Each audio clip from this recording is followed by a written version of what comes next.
Welcome back, everybody, to another episode of Success After Trauma, where we bring on special guests. They share a little bit about their journey, maybe some of the challenges that they've been through, what it was like overcoming these challenges, and how they're serving today. Today, we have a special guest, Hans Phillips. Hans is a friend of a friend. I've recently connected with Hans from a mutual friend that we have that I highly respect and appreciate. This friend is a mountain of a human. She is incredible. She has overcome so many things, and she has helped me in so many ways. So when she said I had to connect with Hans, I knew I had to. Hans, let me share a little bit. Hans is a lover of life. He's been through a lifelong study program. He's been coaching, training, and mentoring people for 31 years and has over 31,000 client hours. He lives what he's teaching, and he gets paid to have a great life. Oh, how horrible is it, Hans? His life is the laboratory, and it is his privilege and honor to get to do the work that he does. He would do it for free, and it is very lucrative. His clients report a substantial increase in confidence and motivation. He's been married for 34 years to the love of his life, who is the most present and joyful human being he has ever met. Hans's son. Hans declared by Hans, he said his son is a better man than he is, and he's proud to say that. His son is 22 years old and is a luxury real estate agent in Santa Monica, California. Hans, I appreciate you being on here and sharing this with us.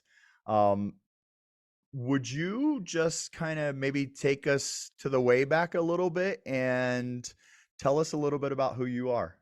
Sure. So my father was in corporate. Like, he went to Duke University. He came from dirt poor, got a scholarship, put himself through Duke University, and jumped right into Prudential Insurance Company. And I watched him go from, the guy getting on the train early in the morning, the guy coming back on the train late at night, to, vice president of the West Coast for Prudential Insurance Company.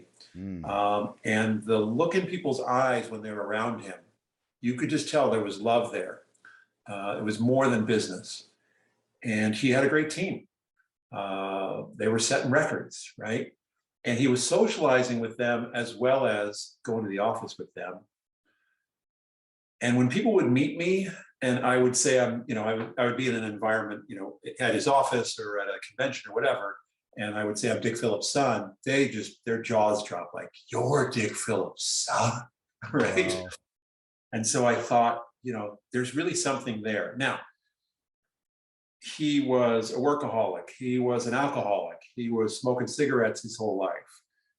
He was a womanizer. He was smoking weed.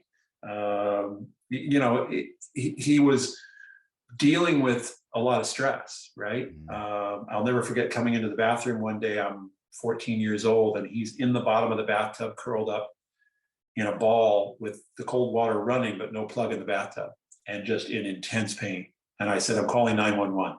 And he said, in his most commanding voice, he said, "No, don't do that." Now I'm 14 and terrified. That's my father. He's this great man. What's he doing curled up in the bottom of the bathtub, right? So I could tell that he was paying a price. And sure enough, at 25, when I was 25 and he was 50, I realized this guy might make it to 60, but might not.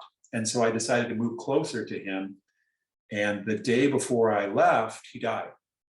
He had a gambling addiction as well. He was at the racetrack. He was a super high functioning, he had all these addictive tendencies, super high functioning, at the racetrack on his way home, missed the turn, and wrapped his car around a telephone pole at 3 times the legal limit drunk, right? Dead. And so I didn't move. I stayed in Santa Cruz, met my wife, had my kid. Like, my life totally changed. My family, all my family members, we all went our separate directions. We were all seeking his approval. And with him not there, it was just like, well, I get to live my life. And so my goal for about 10 years was, I want to have what he had, but I don't want to pay the price that he paid. So I thought, I'm not going to drink. I'm not going to do drugs. I'm not going to smoke cigarettes. I'm going to be a vegetarian. And then I'm going to be a vegan. And I'm going to be really into physical fitness. And then I'm going to I'm going to learn about psychology and emotional intelligence. And then I met my wife, and she was all into the metaphysical, which was a problem for me because as a man, if I can't touch it, it's not real. Yeah. So for 3 years, I resisted. And then at one point, I saw her joyfully sharing herself with somebody else, a group of people. And I walked away. I'm like, I'll be in the car. I don't need any of this snake oil. And I turned around. I'll never forget. I turned around and I watched how joyfully she was sharing. And I thought, this woman who's head over heels in love with me says that there's something over there, and I don't want to go because I don't know it. And so I just jumped right in. I signed up for the seminar. I jumped right in, and that was the beginning of the rest of our life. Because what's available today in terms of healing emotional trauma, in terms of transforming from a human to a being, these are two realms that are very well researched, and there's a lot of information. And I literally believe that you can have heaven on earth if you'll explore the past and transform your relationship to yourself as a human being. Man, you're super present, you're super satisfied, you're having a blast, good times and bad, you have a sense of humor. Like, there's just all these things that are available that are not available if you ignore the past and the emotions that came with it. You ignore the possibility of being great, of stepping outside of what you know, and all you're left with there is your ego and your identity, and your reactions from the past that maybe are camouflaged so well that you don't know. But there's just so much that's available now. Greg, I lived I was in therapy when I was 18. I've been after it I'm 62 now. I've been after it since I was 15 years old. I woke up one day and said, if I don't do something, I'm going to end up like my parents, who were divorced and okay, but man, there was some stuff missing in their life, really fundamentally. So I got after it. And I lived a transformed life for 25 years. I did healing work. I like therapy, and I like the 12-step programs. And then 2 years ago, in the midst of the pandemic, I got depressed, and I didn't realize it. And I'm so high functioning that I was just like, I'm good, I'm okay. But I was literally depressed. And I didn't ask for help because I didn't know that I was depressed. I isolated, I withdrew, which wasn't hard in the pandemic. Right. Nobody notices. And those 2 years shoved my wife and I together in a way that was not very pleasant, and revealed some cracks in our marriage that had been there for a little bit, but were covered over by our kid. We were focused on our kid. So now I'm in trouble in my marriage. I'm depressed. My business just disappeared for about 7 months, and then I was able to rework it. But I had somebody come after me in my business and sue me and try to put me out of business after many years of being successful. And it was rough. It was rough going. And then I did something really selfish. I was indignant. I was self-righteous. And I was like, you know what? I've taken care of everybody and everything else, and I'm just going to take care of me.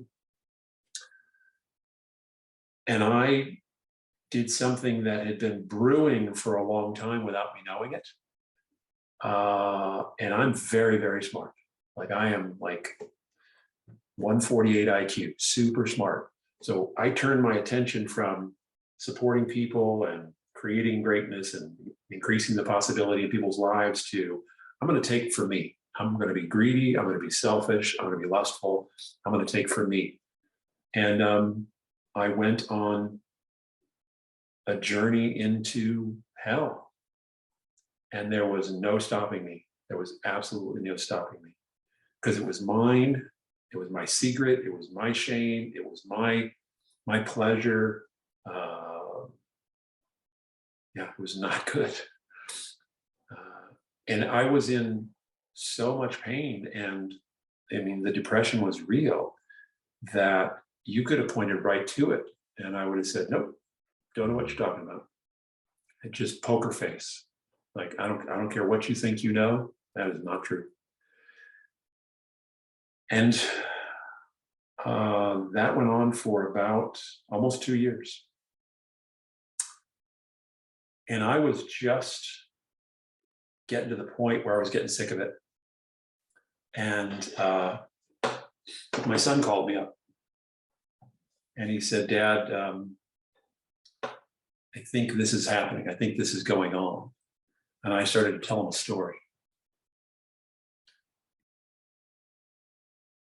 It hurts my heart today.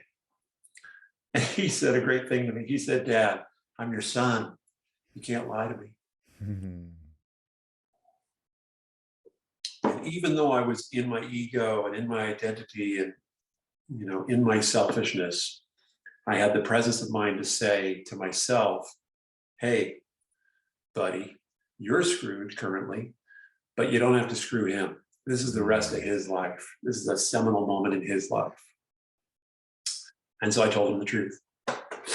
And he's great. I love my kid. He's got good values and he is solid and he's stoic and he knows the difference between right and wrong and he's got wisdom and it's just great. It's just great. And he says to me, well, it was Tuesday or Wednesday. And he said, well, you've got till Friday to talk to your wife about this. And I said, buddy, I'm standing up from this phone call and I'm going to go talk to her right now. And I did. And that was the beginning of the rest of my life. I thought it was the end and it was just the beginning. And I was walking around for about 10 minutes after I talked to my wife, thinking, this all goes away. The house, the cars, it all goes away. And I'm going to go find a crappy little apartment and get a crappy little car. And that's the rest of my life. And my wife, God bless her, said, you almost did it. You almost convinced me that we're all done, that you're you know, this other part of your life. But I got 2% left. And I said, would you be willing to talk about that 2%? And that's been a year. And Greg, today, I have a relationship with my wife that I never dreamed was possible. Wow. She and I are in love. We are flirting. We are laughing like we were dating 34 years ago. And we have a ways to go to really build trust and honor and respect and dignity again. But we're looking at each other with new eyes. We're listening to each other with new ears. We're feeling each other with new hearts. And we're doing a workbook called Restoring the Pleasure. And I'm sorry, I don't remember the author's name. And we're only halfway through it after a year, but we're peeling an onion that I don't think very many people peel. And this book is really great. Now, the book says, the subtitle is, you know, handling sexual dysfunction. And we don't have sexual dysfunction per se, but man, the questions that we're answering in this book are just phenomenal. And we're getting to have an authenticity in our intimacy that we've just never had before. And we're very bright people. We're very capable people, right? So all of this, you know, almost burning my life to the ground has led to an entire new vista of life and an enthusiasm, an excitement, a passion, a humility, a grace and a gratitude that I just had no idea. Wow, that's incredible. I'm curious. I want to take us back, if you'll allow me to kind of guide us a little bit back. Out of all you shared, there's a lot of questions, a lot of things that come up. My curiosity is around the first seminar when you said you spoke about. Okay, I'm curious if you're willing to share a little bit about when you allowed yourself to start experiencing that there's more than just what we can touch and see. And yes, what was that like for you, if you'll share? I have a photograph of myself on at the end of the first day of that seminar, and I look very unhappy. I knew how unhappy I was, and I took a picture of myself on purpose because I was like, I want to capture this moment. And what I'm unhappy about is that there's no secret. Oh man, they told you the truth. And I was like, what do you mean there's no secret? What? There's gotta be. Oh, that's good. No secret. And it was just, okay, well, there's work to be done. And, this particular seminar, there was definitely some aha moments that I'm like, wow, if that's true, then that's true. And that's true. Like I was able to extrapolate a lot. But it was just like anything, if any new language you learn or any new skill you learn, you got to practice it. You got to keep practicing it to get good at it. So that was exciting for me because I had resisted it so hard. I was like, wow, this is really cool. And if this is possible for me, and I was so resistant, this is probably possible for other people who are looking for this, right? Mm-hmm. And so that was the beginning of, I'm really interested in what's possible for human beings. But unlike a lot of people who they focus on the past, or they focus on the present, or they focus on the future, or they focus on your mind or your heart, it's like, I want the whole thing. When I work with people, it's just like, I want to get into all the nooks and crannies, get all. And so people, it's physical, it's mental, it's emotional, it's spiritual, because anything less, for me, I'm like, well, if you're going to go try to produce a result, if you're going to try to do something, try to give your gift or do some meaningful work, why wouldn't you bring all of yourself to that? Now, I know the answer. I've lived the answer. Like there was a part of me that was just like, nope, I'm not revealing that. But if I give that up, suddenly I'm fully available to life and to people and to this natural environment that we're living in. It's like, okay, that's pretty cool. Because if I'm fully available, then everything that's possible is also fully available to me. And that's the first time I've ever said that. And that is my experience today. Now That's it's taken powerful. me 62 years to get here. My job, and mostly I work with high net worth people or people in transition or people who are senior executive. Most of the people I work with are like, they've gotten to sort of their edge, or they've gotten to, well, this is as far as I could go. And they're looking for okay, so I need a trusted advisor. How do I do this next thing? And the really fun part for me is I have no idea how it's supposed to go. But I know some ways that we can free it up so that you can find out how it's supposed to go for you. And that, Greg, that's something that I realized a long time ago, is that the people that are in the seminars, the people who are writing the books, people who are coaching, the people who are training, the people who are mentoring, they have no idea. They have no idea what your path is. No clue. Tips, tricks, hints, some leverage, sure. But I'm really clear with people. I don't have the answers, you do. And we're gonna uncork it so that you can find your own answers.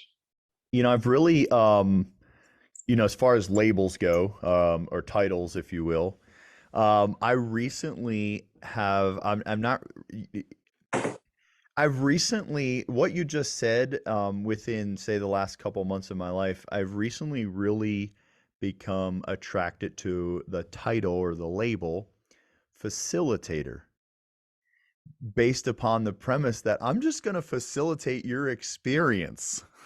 I have no clue what the answers are, or where to go, or what we have to do, but I'm going to facilitate and allow ourselves, and everyone has different modalities and different ways. And, I like to say channel, as in, I'm doing my best to connect with that human's energy and with the energy that is of, I'll use the label universe. I have a belief in a higher power, and I like for other people to just have their own belief as they will.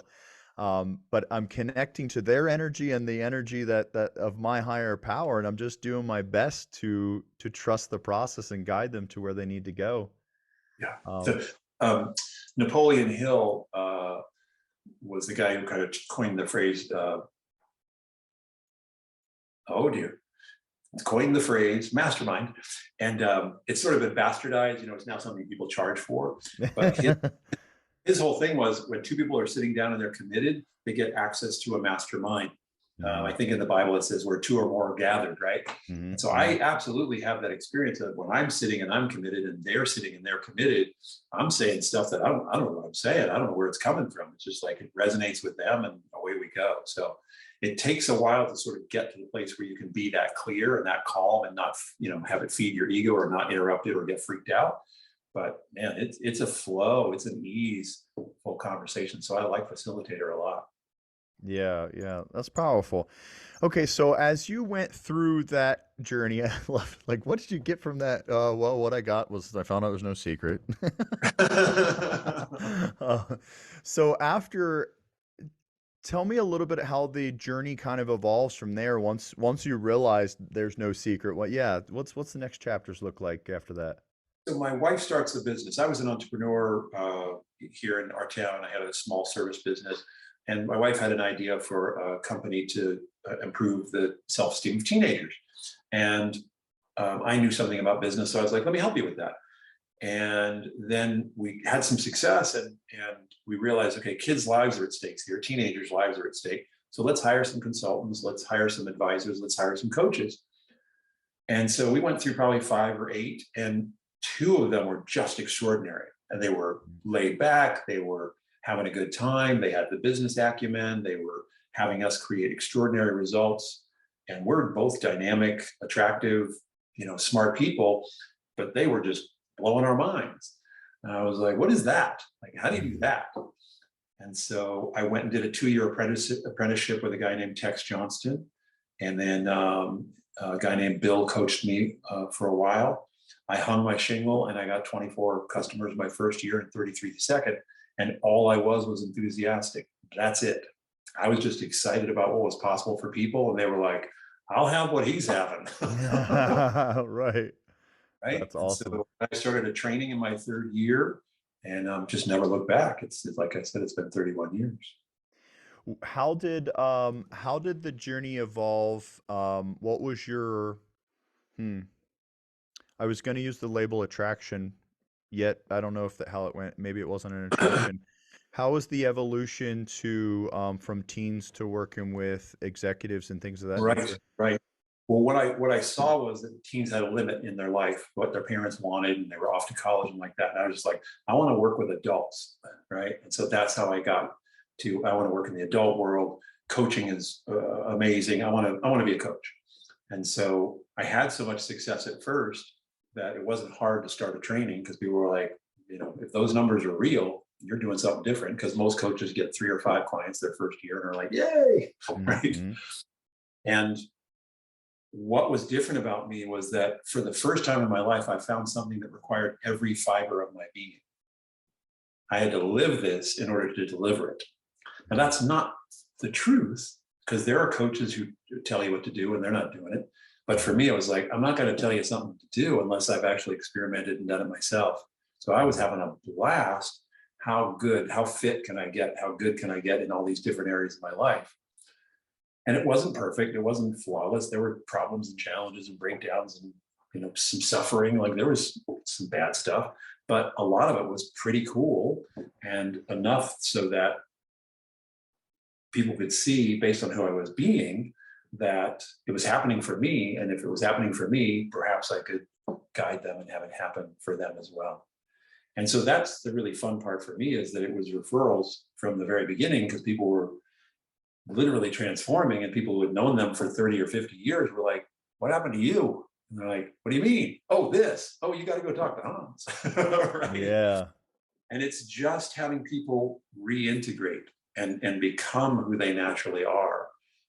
That was really fun, not having to teach people to be somebody different. Like, no, you're a good person. Inside of you is a great person. And all we got to do is reconnect you so that you can deal with that. And then you might have to change some circumstances or some people or some things around you, or some habits that you have that aren't in line with that. But your greatness is in you. Let's go. I love that. I love But that. then there's consequences. People are like, oh yeah, I want that, but I want it without any consequences. And it's like, I can't do that. So there's stuff you got to take on that you never imagined that you would take on. There's stuff you got to give up that you never imagined that you would have to give up. That's really been the extraordinary thing about the last year for me, is just like, I'm letting go of so much. And I took on a level of self-care that I've never taken on in all my life. But that saved my life. Those 3 hours every morning, I'm going to do that for the rest of my life now. It's just like, okay, that's my new level of operation. And from that, I get to be and have and do this. Oh, that works. Sorry about the crash and burn. That wasn't much fun. Right. That's powerful though, and I'm so glad you're bringing that up. The journey for those that are listening or watching us, by the way, if you're listening to the audio, you can check us out on YouTube, the channel Success After Trauma. And if you're watching the video, you can check us out on any of the major podcast streaming platforms. But for those that are listening that might be earlier on their journey of personal development, self-actualization, whatever it may be, the desire is the precursor for change. It's only because you want it, for the person, if you want it, and then being aware that it's a journey. I don't, I want to I want to share towards, and I want to focus on what it is versus what it isn't. And I don't want to scare anyone. It is a journey, and you're going to face yourself. And Hans, I appreciate you being here today and being vulnerable enough and raw enough where you're sharing your journey with everyone. And look, Greg, 5 years ago, I would have disagreed with you. Or I would have agreed with you. No, you don't want to scare anyone. But I'm here to tell you, it's scary. It just is. You're going to make some mistakes. You got to go into your gut. You got to go into that darkness. You got to wrestle with your coping mechanisms. And that's a scary thing to do. Because who are we without our coping mechanisms?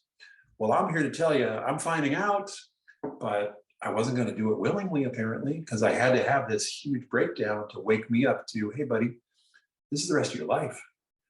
And so I'm not who I was 2, 3, 4, 5 years ago. And man, last couple of years were really scary. I was scared what I was doing. I was scared what I was not doing. I was scared what I had to do. I was scared what I had to stop doing. Like, it was scary. And so, I like to use the gym as an example. I hired a trainer. This has been about 12 years ago. And he was the manager of this gym. And he had other trainers, but he met my wife, and they had hit it off. And she's like, you got to meet Hans, and you got to meet. And so we met and we hit it off, and he trained me. And at the end of the first year, I said, how am I doing? Expecting a pat on the back. And he said, well, you're complaining less. I'll give you that. And I thought, okay, well, more training then. At the end of the second year, I was reliable to show up and do it without him standing there. But as I thanked him, he said, look, I appreciate the acknowledgement, but you're the one doing all the lifting.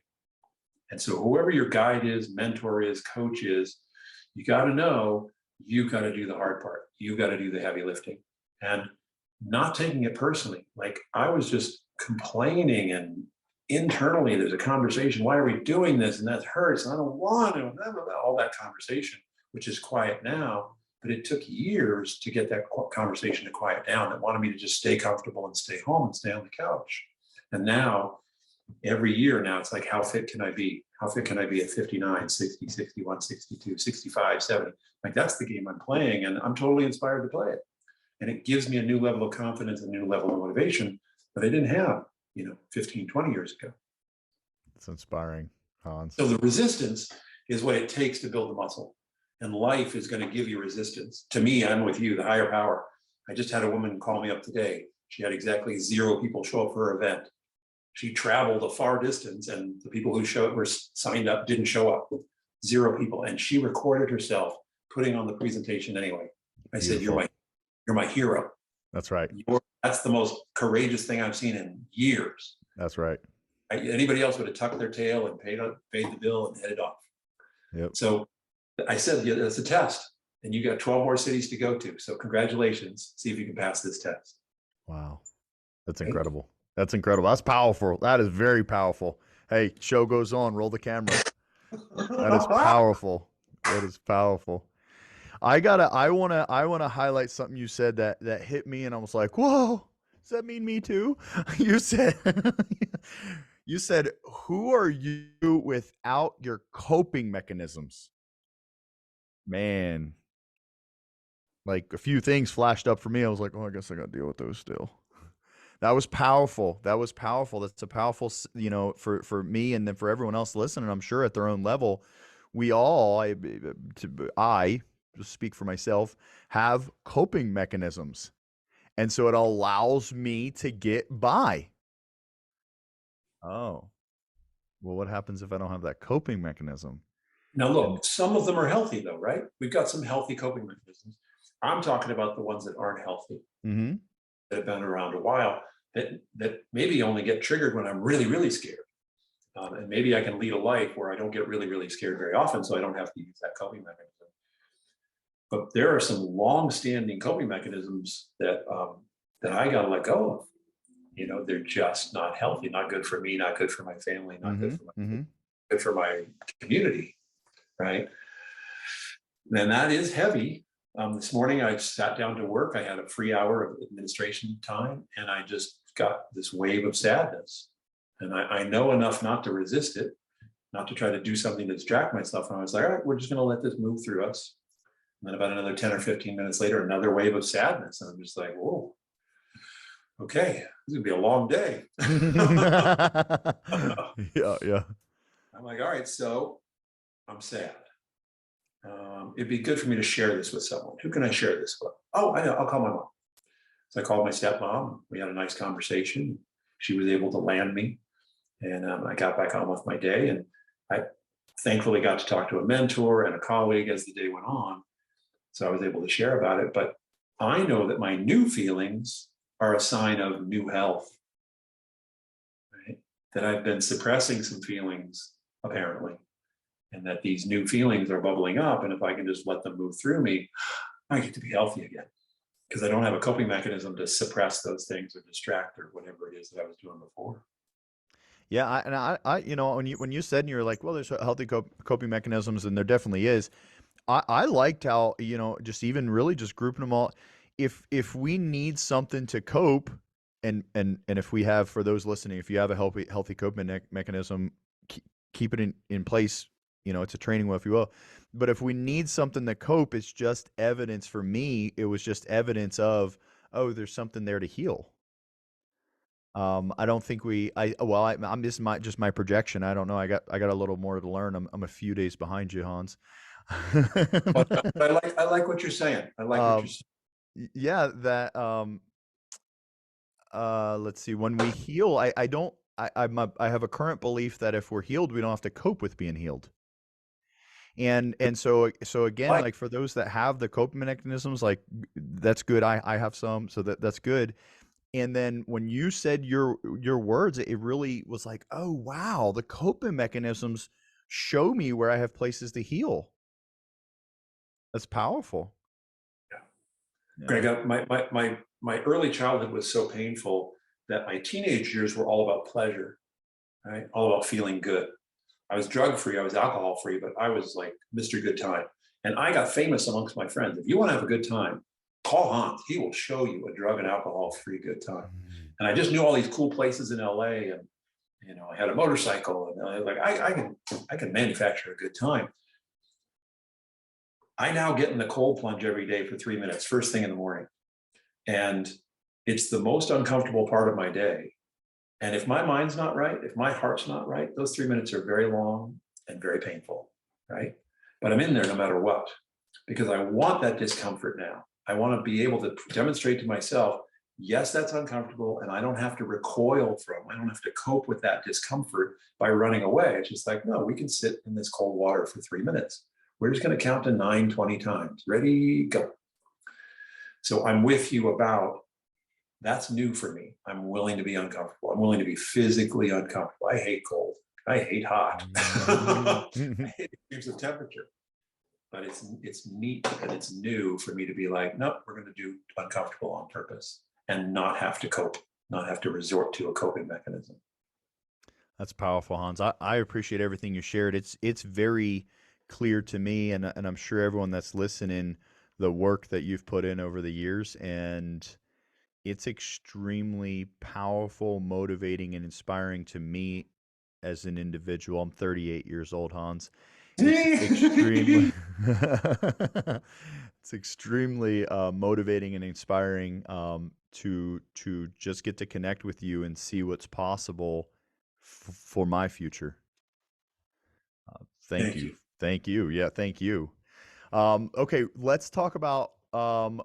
I would like to discuss, for those that are listening, um, who is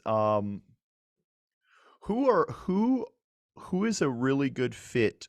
What client, what is that client? Tell us a little bit about, I say client, let's tell us a little about the human that, because everyone's not a great fit. No, Who is the human that really does exceptional with your facilitation?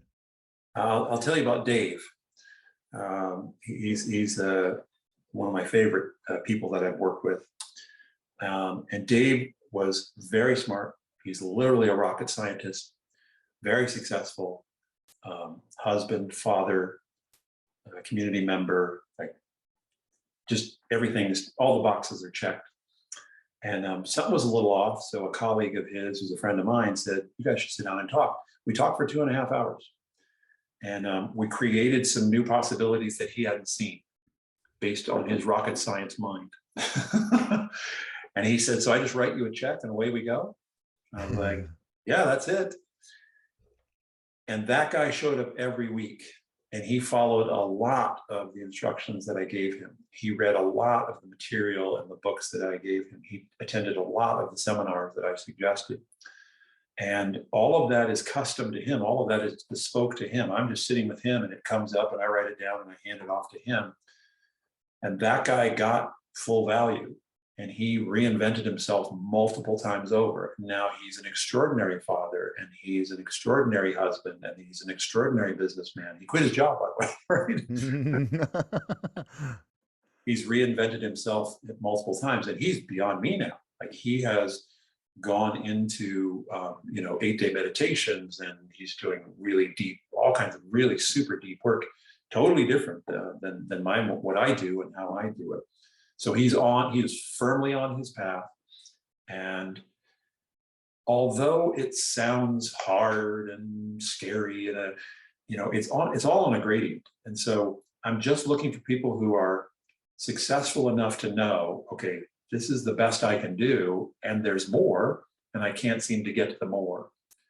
More love, more passion, more meaning, more purposeful work, whatever it is. And so most of my folks are smart and hungry and willing to do the rigorous work. And it's people in transition. Like I know I want to transition, I just don't know where or how. And he's like, "Great, I can help you there." People who want to be less doing and more being, right? They want to be a leader, not do leadership, not be solving everybody else's problems, but like inspire people to solve their own problems so that they can focus on the future of the company.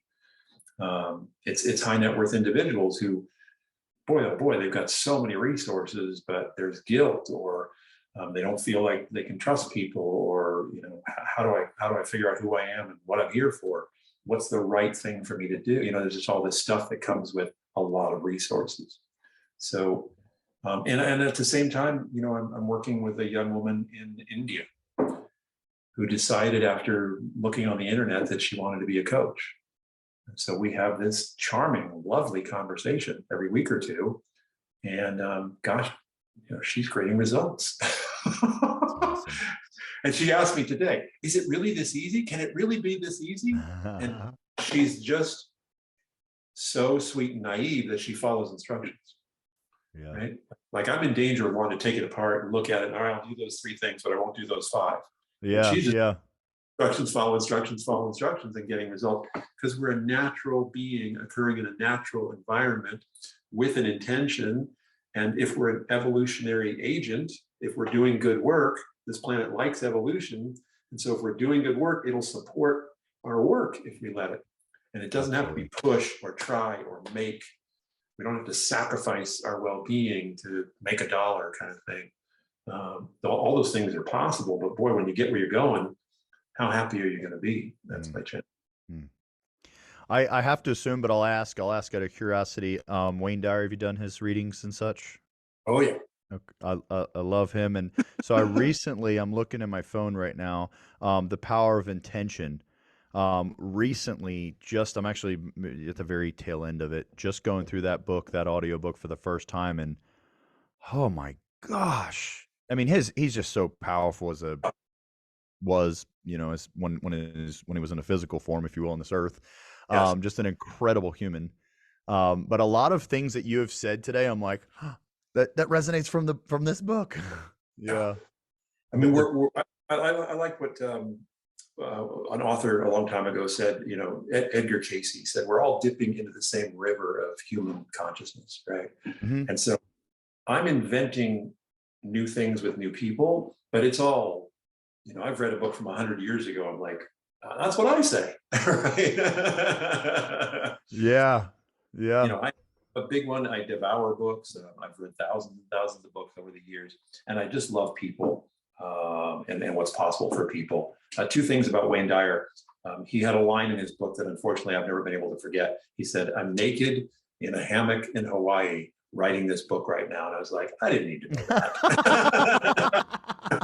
Oh man, that's funny. And then the other thing is, my wife and I actually got to meet him, and he cradled my wife's face in his hands. It was at a seminar with like 750 people, and we made our way to the front. She got to meet him, and she said, "You were the first book that I ever read that changed my life." So, but she got to say that before he died. It was very, very sweet. So we like Wayne.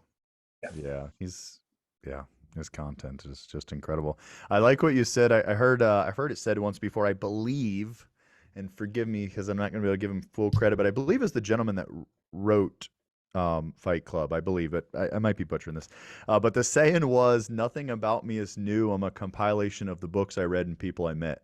And I was like, "Whoa, that's pretty raw there. That's the truth, you know." Go ahead. I think, Greg, that there's a sweet spot in all of us where we're not the same as or the opposite than our people or our family.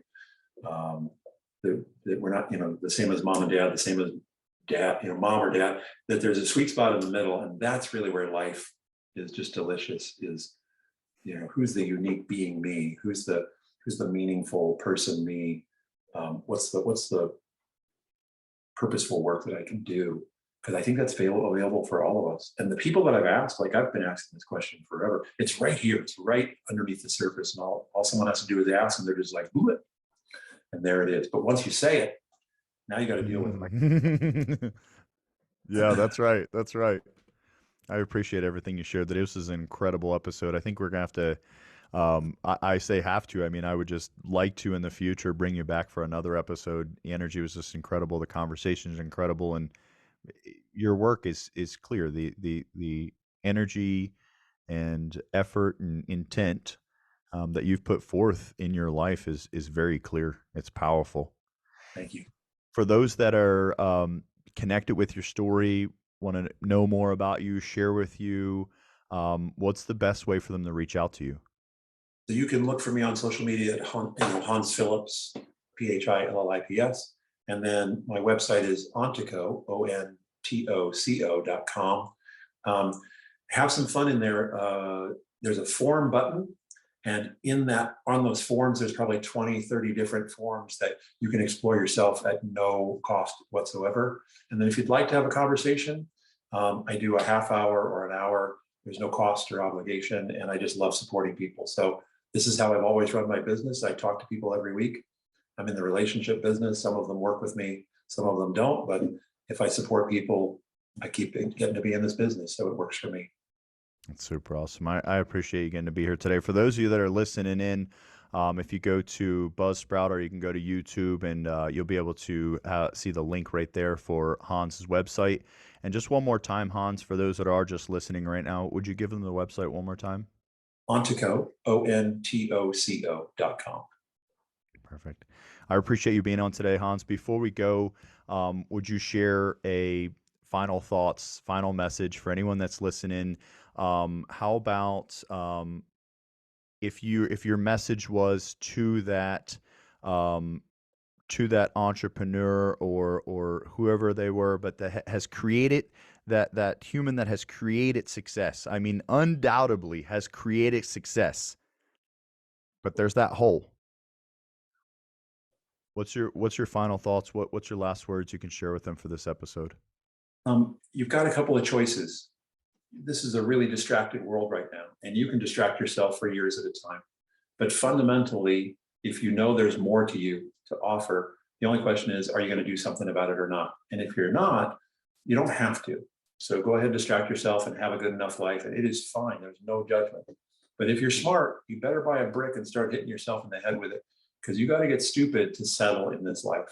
And stupid comes in a lot of different forms. I'm not calling you stupid. I've been stupid recently. I was stupid.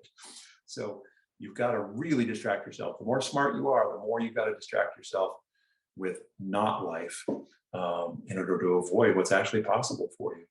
And so to me, there's nothing more fascinating than what is possible for me and other people. And it is a choice. And if you're going to make that choice, get a guide, get a mentor, get a trusted advisor, because you can't see it all, not by a long shot. I want to actually, Greg, I want to appreciate you, because you're a great example of this. Based on your history, there's all kinds of reasons for you to not do what you're doing the way that you're doing it.